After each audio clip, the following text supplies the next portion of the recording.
BJP के senior leader Sushil Modi ने दिनेश सिंह पर सिंडिकेट चलाने का आरोप लगाया है। मोदी ने आरोप लगाया है कि ये सिंडिकेट ही कुडनी उपचुनाव में पैसा बांटने की तैयारी कर रहा है। फिर एक सिंडिकेट चलता है यहाँ पर, और मैं स्पष्ट नाम लेकर बोलना चाहूंगा। दिनेश सिंह जो जिला परिषद के अध्यक्ष है, जिनके यहाँ इनकम टैक्स का जो हवाई अड्डे पर 25 लाख रुपया जिनका अवैध तरीके से पकड़ा गया, इनकम टैक्स ने पकड़ा उनके पैसे को, अफराद पैसा 2 नंबर का उनका पैसा है। ये मुकेश कुशवाहा ये लोग मिलकर एक सिंडिकेट चलाते हैं यहाँ पर, जो यहाँ पर शराब का अवैध व्यापार हो, ठेकेदारी हो, सब तरह के अवैध व्यापार में ये लोग संलग्न रहते हैं। तो ये मनोज कुशवाहा उसी सिंडिकेट का हिस्सा है।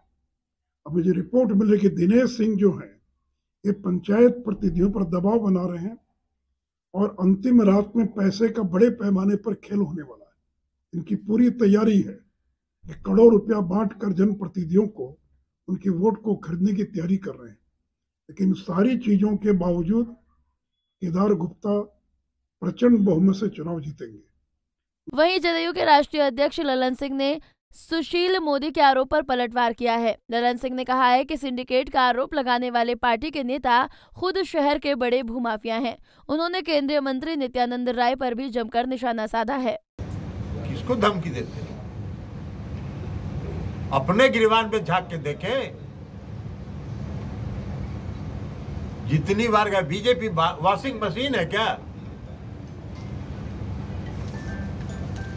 मोइली क्या है? दुनिया जानती है।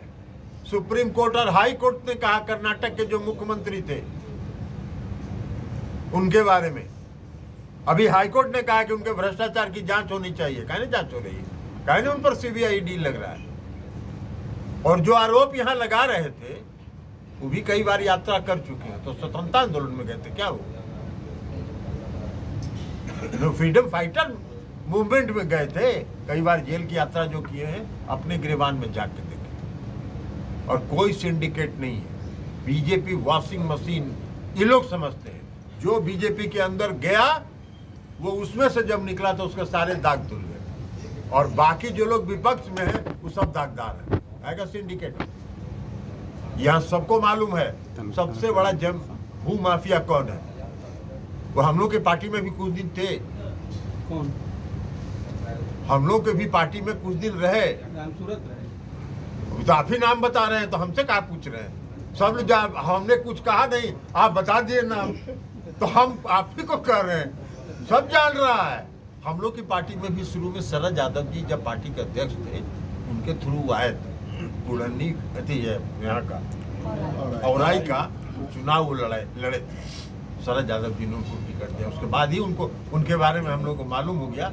अगले समय से उनको विदा कर दिया।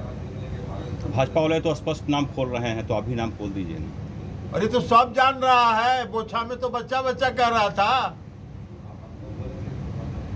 और वो किसके संरक्षक उनके कौन है यह भी जान रहा है। जो आरोप परसों लगा रहे थे वो उनके संरक्षक हैं। और उनके एक नेता जो दिल्ली में बैठे हुए हैं, जो प्रभारी यहाँ थे कभी के, जिनके वो मुख्यमंत्री के उम्मीदवार हैं, कल परसों जो प्रेस कॉन्फ्रेंस कर रहे थे।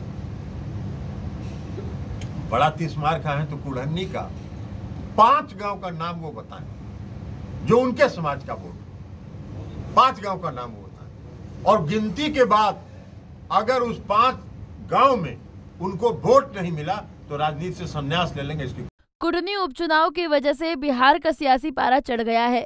इसी बीच मुजफ्फरपुर में सिंडिकेट को लेकर ललन सिंह और सुशील मोदी आमने सामने आ गए हैं। हालांकि ये वक्त ही बताएगा कि इस सिंडिकेट पर कोई कार्रवाई होगी या नहीं। पंजाब केसरी टीवी के लिए मुजफ्फरपुर से संतोष तिवारी की रिपोर्ट।